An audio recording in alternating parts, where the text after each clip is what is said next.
माल्टे के छिलके फेंकने से पहले एक बार ये वीडियो ज़रूर देख लें, जो कि आपके बहुत ही काम आने वाली है। तो स्टार्ट करते हैं। बिस्मिल्लाहिर्रहमानिर्रहीम। अस्सलाम वालेकुम। यहाँ पर मैंने कुछ माल्टे के छिलके ले लिए हैं, तकरीबन 3 से 4 माल्टे के छिलके हैं और इनको इस तरह से मैंने बारीक कटिंग करना शुरू कर दिया है कैंची की मदद से। आप चाहें तो इसको छुरी की मदद से भी कटिंग कर सकते हैं। यहाँ पर देखें, मैंने इस तरह से कटिंग करके रख ली है।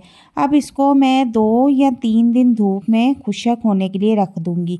अगर आपके पास माइक्रोवेव ओवन है तो आप उसमें भी इनको सुखा सकती हैं। तो मेरे पास जो नेचुरल धूप है, मैं उसमें ही इनको सुखा लूँगी। तो सर्दियों की धूप है, इस वजह से 2 दिन लगे हैं इन छिलकों को सुखाने में।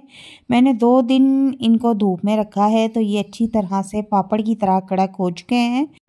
और इसको जब आप धूप में रखेंगी तो इसके ऊपर आपने जाली का कपड़ा ज़रूर डालना है, ताकि इनके अंदर मिट्टी वगैरह और डस्ट ना जा सके। तो आप देखेंगे ये अच्छी तरह से पापड़ की तरह सख्त हो चुके हैं। और अब इनको मैं किसी छोटी सी प्लेट में निकाल के तो इनका पाउडर बना लूँगी। तो बहुत ही फ़ायदेमंद ये रेमेडी तैयार कर रही हूँ। आप इसको बहुत सी जगह पे इस्तेमाल कर सकते हैं। मैं आपको बताऊँगी कि इसके क्या क्या फ़ायदे हैं। तो इसको हमने अच्छी तरह से पाउडर बना लेना है। अगर आपके पास घर में जूसर मशीन है तो आप उसमें बासानी देखें पाउडर बना सकते हैं। तो ये अभी मोटा मोटा है, तो इसको अब हम छान लेंगे। छानने के बाद जो इसका बारीक पाउडर निकलेगा वही हमारे काम का है। तो इसको आटा छानने वाली में हम छान लेंगे और आप इसको ज़्यादा मिकदार में भी बनाकर स्टोर करके रख सकते हैं। अगर मैं इसके फ़ायदे बताने बैठूं तो वीडियो बहुत लंबी हो जाएगी। माल्टे के छिलके के इतने ज़्यादा फ़ायदे हैं कि मैं आपको चंद एक ज़रूर बताऊंगी। अब यहाँ पर देखें कि हमने बिल्कुल बारीक पाउडर निकाल लिया है और 1 चम्मच मैंने एक बाउल में ऐड कर दिया है और आधी चम्मच मैंने इसमें हल्दी ऐड कर दी है और इसके बाद 1 चम्मच मैं इसमें बेसन ऐड कर दूंगी और हल्दी हम थोड़ी सी और ऐड करेंगे और इन तीनों चीज़ों को अच्छी तरह से हम मिक्स कर लेंगे।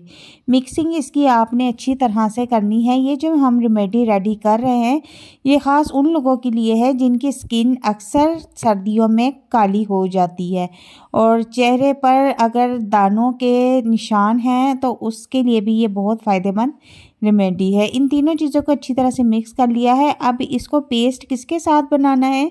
पानी के साथ नहीं बनाना, आपने इसका पेस्ट बनाना है गुलाब अर्क के साथ। ठीक है, ये मैंने गुलाब अर्क ले लिया है और इसी के साथ हम इसका पेस्ट बनाएंगे।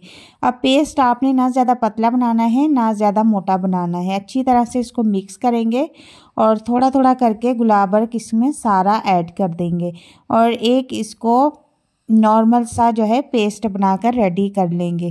जिन लड़कियों की शादी होने वाली है, शादी में दिन बहुत कम है, वो हफ्ते में 2 से 3 बार इसको यूज़ करें। यकीन करें ये इतना ज़बरदस्त फेस पैक बन के रेडी होता है कि आपकी स्किन इस तरह ग्लो करेगी जैसे कि आज ही पार्लर से आपने ट्रीटमेंट करवाया है। तो इसमें थोड़ा सा मैं गुलाब अर्क और ऐड करूँगी। अभी भी ये गाढ़ा पेस्ट है, इसको हमने थोड़ा सा नॉर्मल सा पतला कर लेना है। अब इसकी कंसिस्टेंसी आप देख सकते हैं कि बिल्कुल ठीक है और इसको लगाने का तरीका भी मैं आपको बताऊंगी। लगाने से पहले आपने अच्छी तरह से अपना फेस या अपने हैंड अच्छी तरह से वॉश कर लेने हैं और टॉवल के साथ आपने खुश्क कर लेने हैं। उसके बाद आपने खुश्क स्किन पर इसको अप्लाई करना है। अप्लाई करने के बाद हल्के हाथों के साथ आपने मसाज करना है।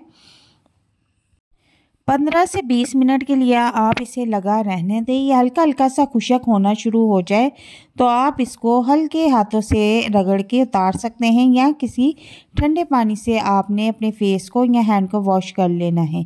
यकीन करें पहली बार में ही आपको इतना ज़बरदस्त रिज़ल्ट मिलेगा कि आप हैरान रह जाएंगे।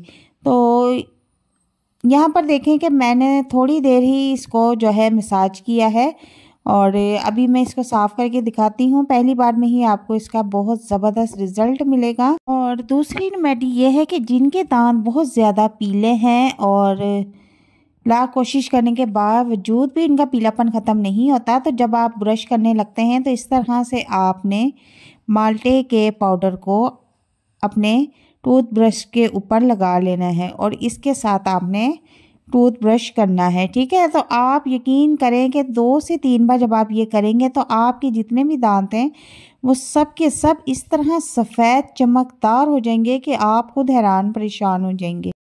उम्मीद करती हूँ कि आपको आज की वीडियो बहुत पसंद आई होगी। मिलते हैं नेक्स्ट वीडियो में। अल्लाह हाफिज़।